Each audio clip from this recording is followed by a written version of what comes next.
होंगे। और कोई भी धर्मगुरु ये नहीं कहता कि भाई सत भक्ति करने से आपके पाप कर्म कट जाएंगे। सिर्फ एक संत रामपाल जी महाराज कहते हैं भी अगर आप सत भक्ति करोगे तो आपने जो पीछे जाने अनजाने में पाप किए हैं उनका सब का माफ कर दिया जाएगा। नहीं, कुछ संतों के जो जहाँ तक टीवी चैनलों पे विचार आते हैं कि जो पिछले जो पाप कर्म हैं वो भुगतने से ही कटेंगे, ऐसा कहते हैं। आप कह रहे हैं कि पाप। नमस्कार, हरियाणा खबर फास्ट न्यूज़ चैनल में आप सभी का स्वागत है। मैं रमेश ढाका और आज आपको दिखाएंगे गांव से ग्राउंड रिपोर्ट। संत रामपाल जी महाराज के शिष्यों के विचार क्या कहते हैं। भक्ति मार्ग में एक बहुत बड़ा अगर देखा जाए संदेश जो तेज़ी से वायरल हो रहा है कि संत रामपाल जी महाराज के ज्ञान में ऐसी क्या पावर है, ऐसा क्या ज्ञान है। अंदर की बात आज आपको रूबरू कराएंगे और कुछ जनता के प्रश्न हैं वो भी क्लियर करेंगे कि पूरे विश्व के अंदर सभी संतों को खुली चुनौती शुरू से ही संत रामपाल जी महाराज जो देते आ रहे हैं कि ज्ञान चर्चा की जाए।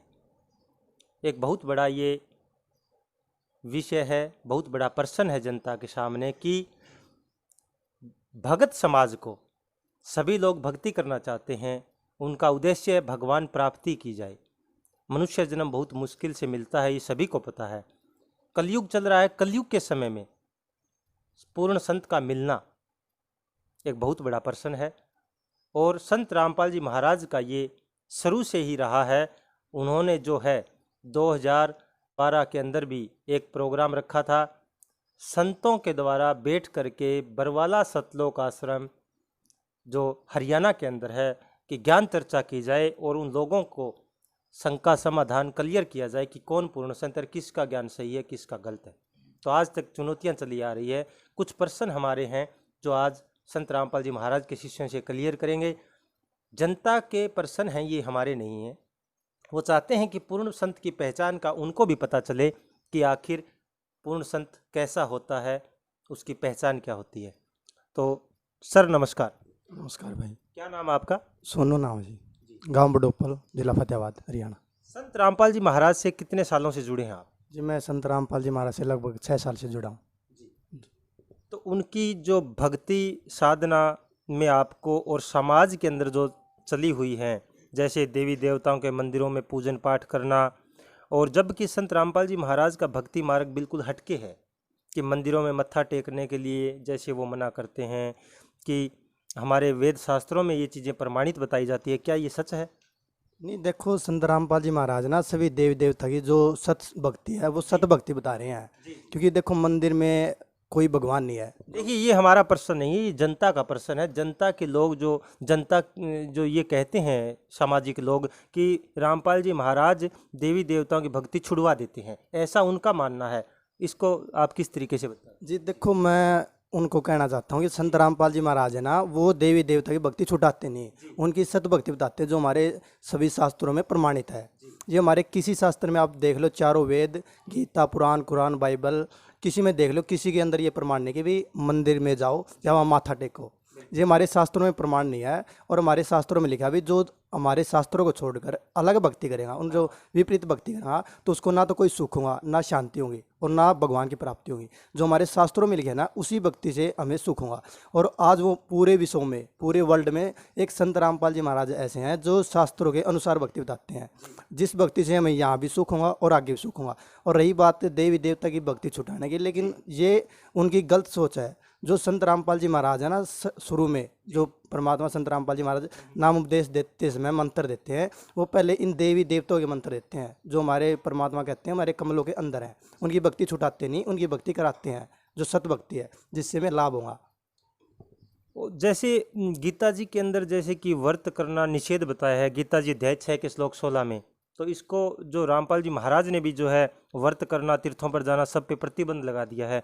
तो ये जो हमारी परंपराएं थी ये सदियों से चली आ रही थी। जैसे माता बहनों करवा चौथ का व्रत करना है, शिव भगवान के जो व्रत रखते हैं, तो ये कहाँ तक सही रहेगा? ये क्या ये हमारी यहाँ संस्कृति रुक नहीं जाएगी? हमारा जो सिस्टम था सदियों से चला आ रहा था, क्या इसको रोकना ये कहाँ तक सही रहेगा?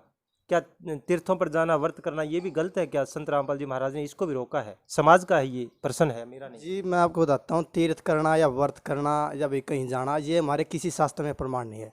ये तीर्थ व्रत अभी कुछ टाइम से पहले से स्टार्ट हुए हैं। आप सतयुग का अपना उदाहरण उठा के देख लो, अपना इतिहास उठा के देख लो, उसमें कहीं प्रमाण नहीं है कि भाई तुम कहीं तीर्थ पे जाओ या और कहीं जाओ। जैसे हम मान लेते भाई अमरनाथ जाते हैं, अमरनाथ कितने टाइम पहले बना है? ये सतयुग में तो नहीं था, ये अभी बना है। इसलिए ना जो हमारे शास्त्रों में लिखा है, सतयुग में सिर्फ एक पूर्ण परमात्मा की भक्ति होती थी। उस टाइम पर ना तो श्री रामचंद्र जी जन्मे थे, ना श्री कृष्ण जी जन्मे थे, तो उस टाइम किस पूर्ण परमात्मा की भक्ति होती थी? ये बात हमें नोट करने की है, हमें देखना पड़ेगा कि जिस सतयुग में पूर्ण परमात्मा की भक्ति होती थी, उसी पूर्ण परमात्मा की भक्ति हमें अब करनी होगी। ये देवी देवता तो सतयुग में थे ही नहीं, ना तो श्री रामचंद्र जी थे, ना श्री कृष्ण जी थे, तो ये भगवान पूर्ण नहीं है। भगवान है लेकिन पूर्ण नहीं है, वो पूर्ण परमात्मा और है कोई। पूर्ण परमात्मा का जैसे गीता जी अध्याय श्लोक 18 के 62 और 66 की बात करूं मैं, तो गीता जी के अंदर ये संकेत दिए हुए हैं कि अर्जुन तू उस परमेश्वर की शरण में जा, जहां जाने के बाद जन्म मृत्यु का रोग समाप्त हो जाता है, शाश्वत स्थान सतलोक को प्राप्त हो जाता है। तो कृष्ण भगवान जहां संकेत कर रहे हैं गीता जी अध्याय 18 के श्लोक 62-66 में, क्या वो पूर्ण परमात्मा कोई और है? कहाँ मिलेगा, वो कैसा है? क्या इसके बारे में संत रामपाल जी महाराज ने कुछ क्लियर किया है? जी बिल्कुल। जो ना देखो, जो हिंदू धर्म से बिलोंग करते हैं वो तो गीता जी को एक पवित्र शास्त्र मानते हैं। जो गीता जी में लिखा है वो फाइनल है, उससे आगे कुछ नहीं। और गीता जी में श्री कृष्ण जी भगवान कह रहे हैं कि वो पूर्ण परमात्मा मेरे से और है कोई, जो हमें सुख शांति देगा और वहाँ सतलोक में जहाँ सुखी सुख है वहाँ प्राप्ति होगी। वो श्री कृष्ण जी साहब कह रहे हैं कि भाई वो मंत्र मेरे पास नहीं है, वो मंत्र किसी और के पास है।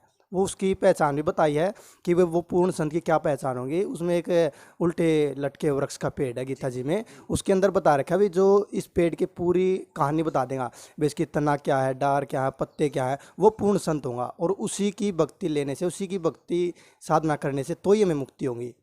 एक और जनता का प्रश्न ये है, मैं आपसे क्लियर करना चाहूँगा कि जब घर के अंदर मृत्यु होती है उस समय जो है उसकी अस्थि उठा के परंपरा चली आ रही है सदियों से, हरिद्वार के अंदर उनको डाल के आना होता है। जबकि ये संत रामपाल जी महाराज ने जो है अस्थियां उठा के वहाँ हरिद्वार डाल के आना और पिंड भरवाना, श्राद्ध निकालना, तेरामी, ऐसी कुछ ये क्रियाएं होती हैं समाज के अंदर जो ब्राह्मण वर्ग करता है, उनके ऊपर बिल्कुल प्रतिबंध लगा दिया रामपाल जी महाराज ने। ये जनता की आवाज़ है, जनता कहती है कि ऐसी चीज़ों को रोकना ये हमें रास नहीं आ रहा, हम जुड़ना नहीं चाहते वो रामपाल जी महाराज से। ज्ञान कुछ हद तक जनता को अच्छा भी लगता है, लेकिन यहाँ आकर के पुरानी संस्कृति जहाँ एक सदियों से चला आ रहा था सिस्टम, जैसे पंडित जी घर में हवन यज्ञ करते थे, जो मृत्यु के बाद जो हरिद्वार में अस्थियाँ डाल के आना था, उस पर रोक लगाया है। समाज यहाँ आकर भी थोड़ा सा जो है मान रहा है समाज, तो उसको जो गीता जी के अंदर अगर मैं बात करूं, क्या अस्थियां उठाना, इसके बारे में कुछ गीता जी में जैसे रामपाल जी महाराज श्लोक के द्वारा बताते हैं, 9वें अध्याय के 25वें श्लोक में कहते हैं कि ये गलत है, क्या वो सही है?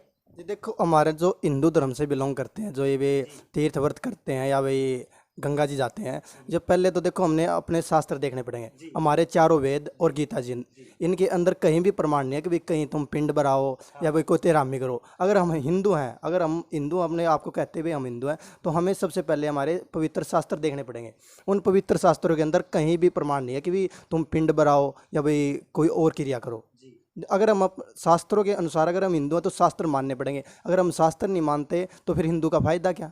उसके लिए हमने पहले हमारे शास्त्र देखने पड़ेंगे। यानी कि ये जो क्रियाएं हैं, जो अस्थियां उठाना, ये क्या बिल्कुल गलत है समाज के अंदर? बिल्कुल, ये सरासर गलत है जी। ये ना जैसे किसी गरीब आदमी का पिता या कोई मर जाता है तो उसके ऊपर पैसे का कितना बड़ा बर्डन पड़ता है भाई, आगे भी इतना 20-30-50 हज़ार रुपये खर्चा होता है। ये हमारे शास्त्रों में प्रमाण नहीं, और ये समाज के लिए एक कुरीति है।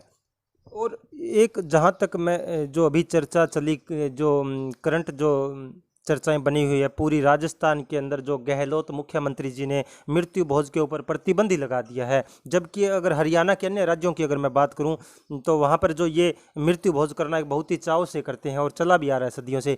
मृत्यु भोज कहाँ तक सही है, इसके बारे में संत रामपाल जी महाराज आपको क्या ज्ञान देते हैं? देखो, संत रामपाल जी महाराज 1994 से कहने लग रहे हैं कि ये मृत्यु भोज है, ये हमारे शास्त्रों में प्रमाण नहीं है, इसको छोड़ो। और आज राजस्थान सरकार ने भी इस बात का समर्थन किया है कि वे पूरे राजस्थान के अंदर कोई भी मृत्यु भोज नहीं करेगा। तो संत रामपाल जी महाराज जो बता रहे हैं ना, वो सरकार धीरे धीरे फॉलो कर रही है। लेकिन क्या होता है, जब ठोकर लगती है तो ही मानते हैं। जब बिल्कुल एक चीज़ तो मैं भी ये देख रहा हूँ कि कोरोना जो लॉकडाउन चला था उसके अंदर जो है जहाँ पर लाखों खर्च होके जो बड़े बड़े रेस्टोरेंटों में जो शादियाँ होती थी वो बिल्कुल बंद हो चुकी हैं। वो रामपाल जी महाराज का ज्ञान था कि ऐसे जो विवाह ना किए जाएं।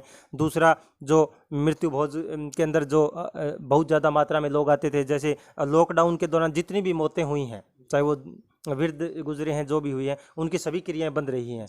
पूरा लॉकडाउन रहा है भारत के अंदर। तो ये बात यहाँ देखने को मिली है कि शायद कहीं ना कहीं लोग विवश होके इस कोरोना लॉकडाउन के अंदर जो है मजबूरन ये चीज़ें छोड़नी पड़ी हैं। तो भी अगर अगर देखा जाए, जैसे पहले मानते थे कि जो व्यक्ति मृत्यु को प्राप्त होता है उसके 2 दिन के बाद ही उसकी अस्थियां हाथों हाथ जो हरिद्वार पहुंचानी होती थी, वो सभी जो है लॉकडाउन में 3 महीने तक घरों में टंगी रही हैं लोगों के। ऐसा भी ये देखने को मिला है। तो बिल्कुल आपकी बातों से कहीं ना कहीं लगता है, लेकिन समाज के अंदर जो यही बातें चल रही हैं कि रामपाल जी महाराज के ज्ञान को फॉलो करना भी चाहते हैं और यहाँ आकर के रुक जाते हैं कि पुरानी संस्कृति जो रुक रही है। एक दूसरी बात कहना चाहूँगा कि जो हुक्का था, एक हरियाणा की आन बान शान जो मानते थे, तो हुक्के पर भी प्रतिबंध है रामपाल जी महाराज का। और दूसरी अगर देखी जाए कि जहाँ पंचायतें होती थी गांव के चबूतरों के ऊपर, वहाँ पर जो हुक्के को सबसे पहले रख के बीच में, बाद में ही पंचायत शुरू होती थी। पंचों का प्याला जहाँ हुक्के को माना जाता है, तो रामपाल जी महाराज ने उस पर भी प्रतिबंध लगा दिया है। तो यहाँ आकर के लोग थोड़ा सा सोच रहे हैं कि हमारी जो चीज़ें छुड़वाई जा रही हैं, हुक्का कहाँ तक सही है मनुष्य के जीवन में। जी देखो, हुक्का पीना ना, ये एक तो पहले तो आम इंसान का ये आहार नहीं है जी। और रही बात भक्ति मार्ग में, भक्ति मार्ग में तो संतों ने इसको जहर के तुल्य कहा है। भाई जहर खा लिया और एक हुक्के की घूंट मार ली, क्योंकि अगर देखो ये इतना ही अच्छा है भाई, इतना इसको आप मानते हो, तो अपने बच्चे को, अपनी सिस्टर को, उनको पिला के दिखाओ, फिर तो हम मानने भी हाँ भाई ना, तो एक इंसान के खाने पीने की चीज़, और भगत के तो बिल्कुल ही नहीं। और रही बात संत रामपाल जी महाराज की, संत रामपाल जी महाराज 1994 से जो फॉलोवर्स है संत रामपाल जी महाराज के, वो पहले यही नियम कहते भी हुक्का, दारू, बीड़ी, मांस, अंडा बिल्कुल नहीं खाना। और देखो कोई भी चीज़ है, किसी चीज़ का नियम होता है ना, उसके बाद ही वो पूरी होती है। अगर किसी चीज़ की देखो ये भक्ति है, इस भक्ति का भी नियम है, ये नियम है। अगर नियम में रहकर हम भक्ति करेंगे तो ही हम पार होंगे। ठीक है जी, इसके बाद तो और आपको पता ही है। एक और हमारा प्रश्न है आपसे कि संत रामपाल जी महाराज से अगर लोग जुड़ना भी चाहें, तो अभी जो लॉकडाउन था पीछे भी, और सभी जो पूरे देश भर के जो है मंदिरों के कपाट बंद हैं, तो रामपाल जी महाराज का कोई ऐसा सिस्टम है जो लोग घर बैठे उनका नाम प्राप्त कर सकें अगर कोई जुड़ना चाहें? जी बिल्कुल, संत रामपाल जी महाराज ना लॉकडाउन के बाद ऑनलाइन नाम दीक्षा की गुरु जी की संत रामपाल जी महाराज की दया से ये हो रखी है, व्यवस्था बना रखी है। जो भी संत रामपाल जी महाराज से नाम उपदेश लेना चाहता हो, साधना चैनल पर 7:30 पर सत्संग आता है, वो लगभग 1 घंटा चलता है। वो सत्संग सुनो, उसके नीचे एक पीली पट्टी आती है, उसके अंदर आश्रम के नंबर होते हैं, कॉन्टैक्ट नंबर। और जो भी संत रामपाल जी महाराज से जुड़ना चाहता है या उसको कोई और ज़्यादा ज्ञान प्राप्त करना चाहता हो, उन नंबर पे कांटेक्ट करें। कांटेक्ट करने के बाद आपको पास कॉल आएंगे। अगर आप नाम उपदेश लेना चाहते हो तो बिल्कुल आपका 1 रुपया भी नहीं लगेगा, आपको घर बैठे नाम दीक्षा मिल जाएंगी। एक और प्रश्न आपसे कि रामपाल जी महाराज ने जैसे पूरे विश्व के अंदर जो है संतों को चुनौती दे रखी है कि ज्ञान चर्चा की जाए और समाज को वो दिशा दी जाए जिससे सभी संतों का ज्ञान का मिलान करके और निष्कर्ष निकाल दिया जाए कि वेद शास्त्रों के आधार से किसकी भक्ति सही है, किसका ज्ञान सही है। उसके बारे में आपके क्या विचार हैं? क्या ज्ञान चर्चा होनी चाहिए, या फिर जो संत जहां अपने अपने आसन के ऊपर विराजमान हैं, जैसे हमारे पीठाधीश हैं, जैसे मंडलेश्वर, बड़े बड़े मंडलेश्वर बैठे हैं, जैसे बद्रीनाथ, केदारनाथ, प्राचीन धाम हैं जो सदियों से चले आ रहे हैं काफ़ी समय से, तो क्या वो संत अपना ज्ञान देता रहे और रामपाल जी महाराज अपना ज्ञान देते रहें, तो उसमें क्या दिक्कत है? अपना अपना देते रहें सभी। ज्ञान चर्चा की आखिर क्या जरूरत पड़ रही है? रामपाल जी बार बार चैलेंज कर रहे हैं, एक समाज के लिए, सभी संतों के लिए चैलेंज किया गया था 2013 के अंदर, 12 के अंदर जो है खुली चुनौती रखी गई थी। बरवाला आश्रम के अंदर हमने जहाँ तक चैनलों पे आया था कि वहाँ पर खुला चैलेंज था और कोई भी संत आए ज्ञान चर्चा करे। तो ऐसा करने की क्या जरूरत है? रामपाल जी महाराज देते रहे अपना ज्ञान, वो अपना देते रहें। क्या जरूरी है ये इतना कि ज्ञान चर्चा की जाए? जी बिल्कुल, ये ना देखो, एक टीचर होता है, वो एक टीचर तो 2 + 2 4 बता रहा है और एक टीचर 2 + 2 5 बता रहा है। तो उसका मैं पहले ये देखना पड़ेगा भाई इनमें से अच्छा ठीक कौन है, क्योंकि 2 + 2 या तो 4 हो सकते हैं या 5 हो सकते हैं, ये दोनों नहीं हो सकते। इसलिए ना देखो, सत भक्ति और पूर्ण संत एक टाइम में एक ही होता है। वो देखो, हमने पहले ये करना पड़ेगा, भी तुलना करनी पड़ेगी वे पूर्ण संत कौन है। उसके लिए हमें क्या करना पड़ेगा, हमारे पहले शास्त्र उठा के हमने पढ़ने पड़ेंगे, वे शास्त्रों में क्या लिखा है। जो मास्टर यानी कि जो गुरु हमारे शास्त्रों के अनुसार भक्ति बताता है वो पूर्ण गुरु है। ये मैं देख लो, आप पीछे इतिहास देख लो कि वे एक टाइम पे सिर्फ एक ही संत होया है। और रही बात ज्ञान चर्चा की, ज्ञान चर्चा होनी बहुत अनिवार्य है। संत रामपाल जी महाराज 2004 से इन संतों से हाथ जोड़कर प्रार्थना करते हैं कि भाई आप मेरे साथ आओ और ज्ञान चर्चा करो। अगर मेरा कुछ ज्ञान गलत है तो मैं आपकी शरण में आने के लिए तैयार हूँ, क्योंकि ये भक्त समाज को एक सच्ची राह मिल जाएंगी। आज देखो आप कुछ कर रहे हो, मैं कुछ कर रहा हूँ, ये भाई कुछ कर रहा है और कहते हैं भगवान के पास जाएंगे। नहीं, भगवान एक है तो उसको पाने का रास्ता भी एक ही है, उसका अलग रास्ता नहीं हो सकता। और वो रास्ता सिर्फ संत रामपाल जी महाराज बता रहे हैं। 2012 के अंदर संत रामपाल जी महाराज ने हमारे हिंदू धर्म के या मुसलमान धर्म के, सिख धर्म के, जितने भी धर्म के धर्मगुरु हैं उनको सबको आमंत्रित किया था कि भी आप सतलोक आश्रम बरवाड़ा में आओ और हम ज्ञान चर्चा कर लेते हैं। अगर आपका ज्ञान हो और हम ज्ञान चर्चा करते हैं, जो हमारा अच्छा ज्ञान होगा ना उसको ज्ञान को समाज के सामने रख देंगे, भी भगत समाज को ज़्यादा दिक्कत नहीं आएंगी। और उस टाइम पे किसी भी धर्म के कोई भी शंकराचार्य ला लो या भी किसी को ला ले, लेकिन कोई नहीं आया। लेकिन संत रामपाल जी महाराज ने यहाँ तक कह दिया था कि भी आप वहाँ से यहाँ तक आओगे, जितना भी आपका खर्चा होगा, गाड़ी खर्चा, खान खर्चा, वो संत रामपाल जी महाराज अपनी आश्रम की ओर से देंगे। लेकिन कोई भी धर्मगुरु नहीं आया। क्यों नहीं आया? क्योंकि उनको पता है कि भी संत रामपाल जी महाराज का ज्ञान है जो वो अमृत है, उस ज्ञान के आगे कोई नहीं टिक सकता। और देखो कुछ भी कह सकते हैं, दुनिया वाले कहते हैं संत रामपाल जी गलत हैं, भाई ये है, लेकिन आज तक किसी धर्मगुरु ने ये नहीं कहा कि संत रामपाल जी महाराज का ज्ञान गलत है। अगर आज तक किसी ने कहा तो सामने लाओ। सिर्फ ये कहते हुए संत रामपाल जी ये कहते हैं, ये कहते हैं, लेकिन कोई भी आज तक ये नहीं कहा संत रामपाल जी महाराज का ज्ञान गलत है। क्योंकि मेन चीज़ क्या होती है, ज्ञान की होती है। वैसे झगड़ा करने से क्या फायदा, ज्ञान की लड़ाई ज्ञान से होती है। ये सोचने वाली बातें हैं। ये समाज के लिए कुछ प्रश्न थे आप लोगों के, वो क्लियर करने की कोशिश की है हमने कि समाज के अंदर जो था कि ये हमें इन चीज़ों पर प्रतिबंध लगाए जाते हैं, उनको रोक रहे हैं, इसलिए नहीं शरण में आना चाहते। तो ये आप देख रहे हैं एक भगत की श्रद्धा और उनकी आस्था के अनुसार जो इन्होंने बताया है कि हमारे वेद शास्त्रों में भी प्रमाणित है कि मृत्यु के बाद में अस्थियां उठाने से और करने से ही गीता जी के अंदर मना है। व्रत करना गीता जी के अंदर जैसे बताया कि 6 अध्याय के 16वें श्लोक में मना है। तो ये हमारे वेद शास्त्रों के अनुसार हमें चलना होगा कि समय का बदलाव है। जैसे गहलोत सरकार राजस्थान के अंदर, पूरी राजस्थान के अंदर प्रतिबंध लगाया कि मृत्यु भोज नहीं करना है, और ये रामपाल जी महाराज जी हैं 1994 से प्रतिबंध लगाया हुआ है अपनी संगत के ऊपर। तो अभी हमारे देश के अंदर ये धीरे धीरे एक राज्य ने शुरुआत की है, आगे से आगे ये उनके ज्ञान का जो असर कहें उनका पालना पूरे विश्व करेगा, ऐसा जो है मानना। और दूसरी बात यहाँ ये भी कहना चाहेंगे हमारे चैनल के माध्यम से कि संत रामपाल जी महाराज के ही शिष्य एकमात्र ऐसे हैं जो वेद शास्त्रों की ही बातें करते हैं। बहुत से लाखों गुरु हैं, करोड़ों गुरु हैं भारत के अंदर।